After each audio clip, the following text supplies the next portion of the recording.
Sir Edward Leigh. Most of the people who've spoken in this debate have lived under no other monarch apart from Queen Elizabeth, apart from the father of the house.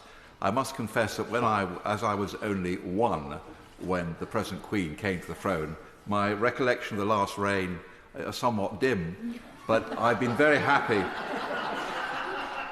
I've been very happy to live during this one.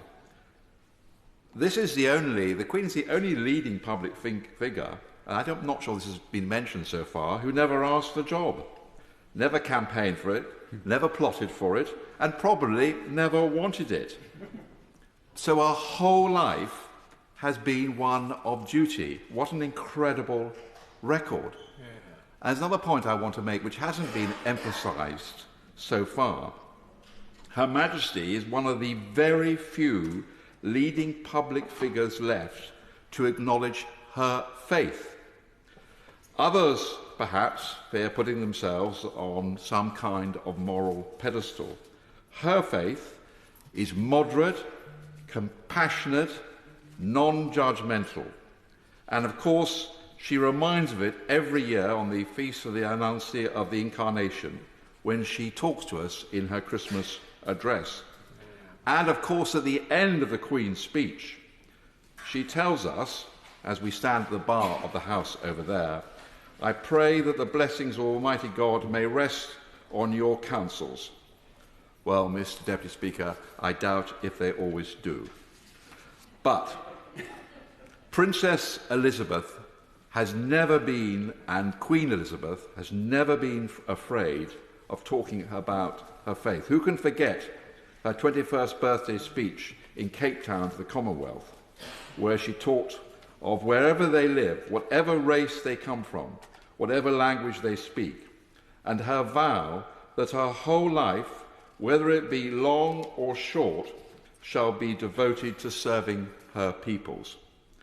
And she ended that address by invoking divine help when she said, God help me to make good my vow, and God bless all of you who are willing to share in it. The reign of the first Queen Elizabeth was marked by religious bigotry, division, and bloodshed. Indeed, one of my own ancestors was hung, drawn, and quartered for his faith. But the reign of this Queen Elizabeth has been marked by unity, peace, freedom, and toleration.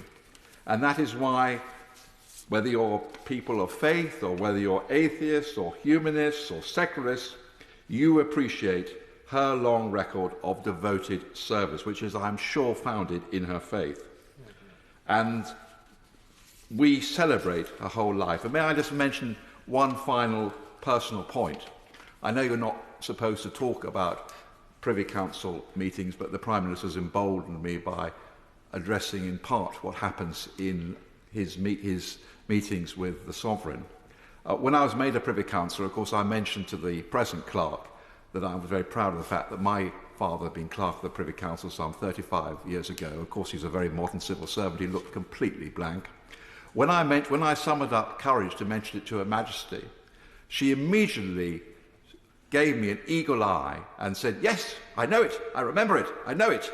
And that sort of sums up not just her devotion to duty, but the fact is she has a formidable intellect, and how lucky we are to have as a head of state somebody who has such an incredibly long institutional memory. Thank you very much.